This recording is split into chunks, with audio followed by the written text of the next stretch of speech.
भाइयों बहनों, कोई भी समाज हमारी माताओं बहनों को अन्याय करके आगे नहीं बढ़ सकता है। बेटी बचाओ बेटी पढ़ाओ, ये बात लेकर के मैं जब चला हूं, ज्यादातर हिंदू समाज में ऐसी एक विकृत धारणा बन गई कि बेटा हो तो अच्छा, बेटी है तो बोझ है। और उसका परिणाम ये आया, 1000 लड़के पैदा होते हैं तो सामने 800 या 900 बेटियां पैदा होती है। हर 1000 में 100-150 बेटियां कम होती है। समाज में असंतुलन पैदा हो रहा है। बेटियों को मां के गर्भ में मार दिया जाता है। भाइयों बहनों, ये पाप है, गुनाह है। अगर गुनाह करने वाला हिंदू है तो क्या हुआ? मेरी सरकार ने कठोर से कठोर कदम उठाए हैं। बेटियों की रक्षा होनी चाहिए, माताओं बहनों की रक्षा होनी चाहिए। धर्म नहीं देखना चाहिए, संप्रदाय नहीं देखना चाहिए, माताओं बहनों की इज्जत होनी चाहिए।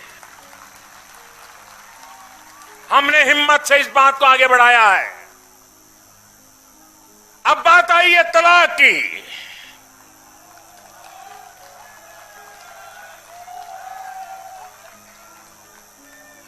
अगर कोई हिंदू मां के गर्भ में बेटी को मार देगा तो उसको जेल के सलाखों के पीछे जाना पड़ेगा। वैसे ही मेरी मुसलमान बहन, उसका क्या गुनाह? कोई ऐसे ही टेलीफोन पर 3 तलाक बोल दे और उसकी जिंदगी तबाह हो जाए?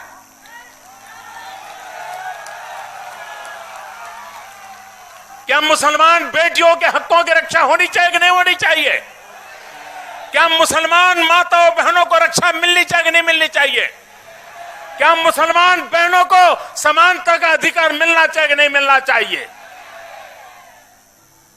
कुछ मुस्लिम बहनों ने अदालत में अपने हकों की लड़ाई लड़ी। सुप्रीम कोर्ट ने हमें पूछा कि आप भारत सरकार क्या कहती है। हमने साफ साफ अपने शब्दों में कहा कि माताओं बहनों पर कोई अन्याय नहीं होना चाहिए, संप्रदाय के आधार पर भेदभाव नहीं होना चाहिए।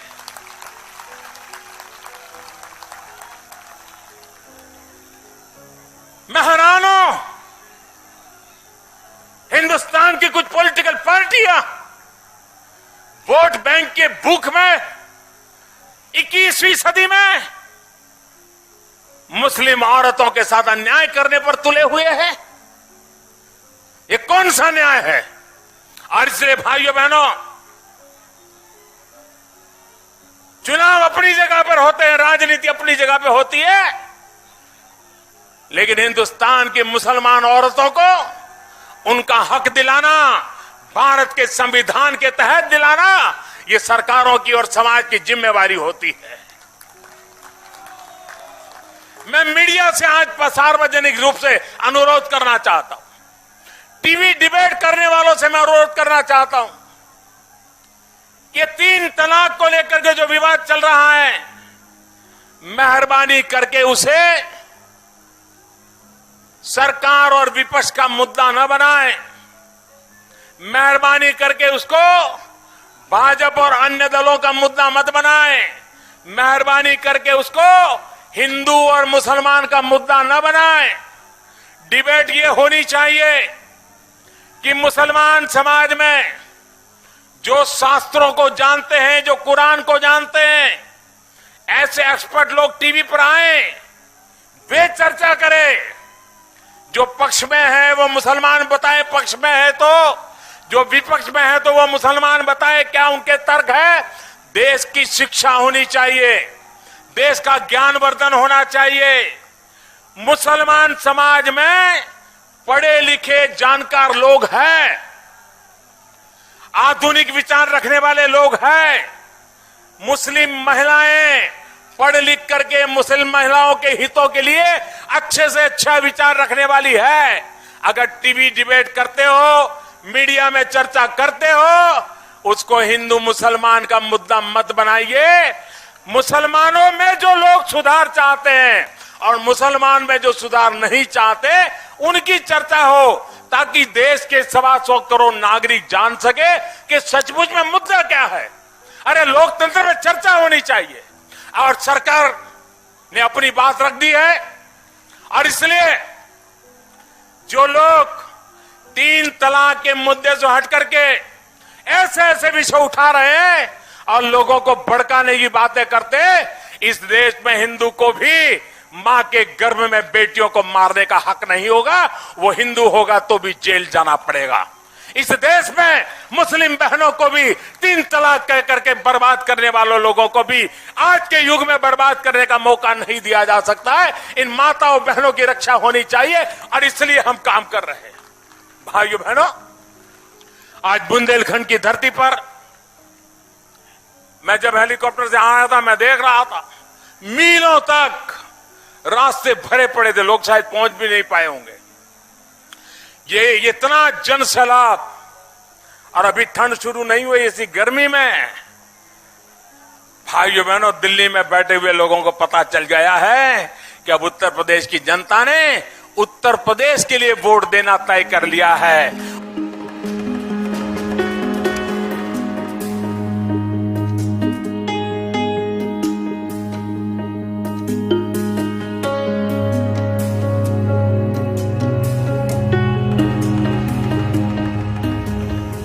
सामने से आपकी सेवा करने आया हूं। अभी उमा जी एक नारा बुला रही थी, मैं जरा उस नारा को करेक्शन करना चाहूंगा।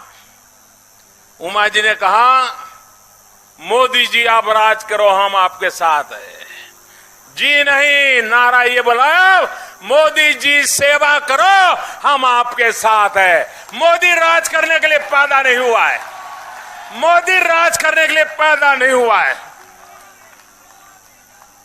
मैं तो एक मजदूर की तरह, आपकी तरह, मुझे जो काम मिला है आपके लिए, अपने आप को खपाने के लिए निकला हुआ इंसान हूं। सेवा यही मेरा परमो धर्म है, इसी को करते रहना चाहता हूं। गरीब के आंसू पहुंचना चाहता हूं, किसान की जिंदगी बदलना चाहता हूं, गांव के जीवन में नई चेतना लाना चाहता हूं, नौजवानों के सामर्थ्य से देश का भाग्य बदलना चाहता हूं। इसलिए सेवा यही मेरा रास्ता है। उस सेवा के लिए, खपने के लिए मैं आपका आशीर्वाद चाहता हूं और इसीलिए आज आपकी बुंदेलखंड की धरती को नमन करने आया।